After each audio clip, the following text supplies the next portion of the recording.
11 years ago, Geraint Anderson was at the heart of the financial crisis, not as a banker, but as the man exposing the bad behaviour of some of his former colleagues. His best-selling novel, Cityboy, lifted the lid on the drinking, the drugs and dangerous lifestyles. But he swapped London for rural Wales and turned his hand to writing films instead.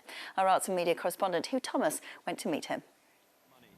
When the financial crisis hit in 2008, the bankers were the bad boys. But it was a book by Geraint Anderson which exposed the toxic culture that accompanied the risk and reward of the markets. Cityboy was a bestseller, telling tales of traders at work and after hours.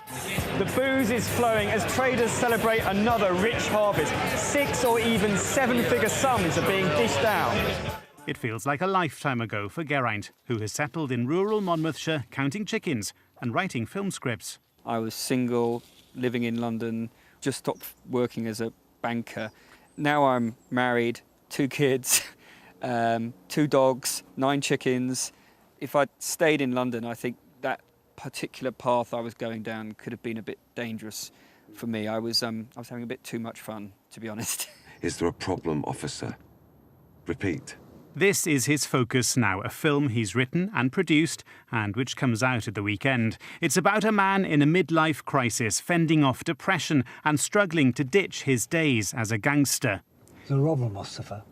It's a work of fiction, but Geraint says it's inspired by the way life changes for men of a certain age. In your early 40s, there's this kind of perfect storm of difficulties, particularly for men. You know, your body starts declining, you may have young kids, and that means you're probably getting sleep deprivation, which is a classic form of torture.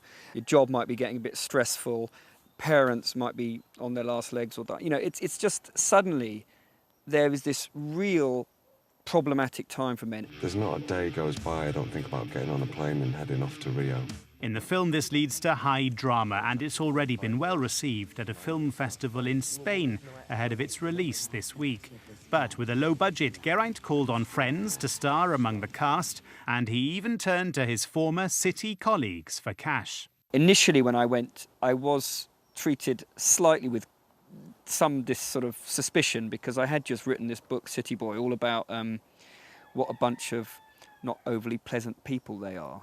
But they seemed to forgive me and they managed to put the money up. He's made his peace with the financiers. More than a decade since the crash, the future is in film for the Cityboy, who swapped bankers' roulette for rural Wales.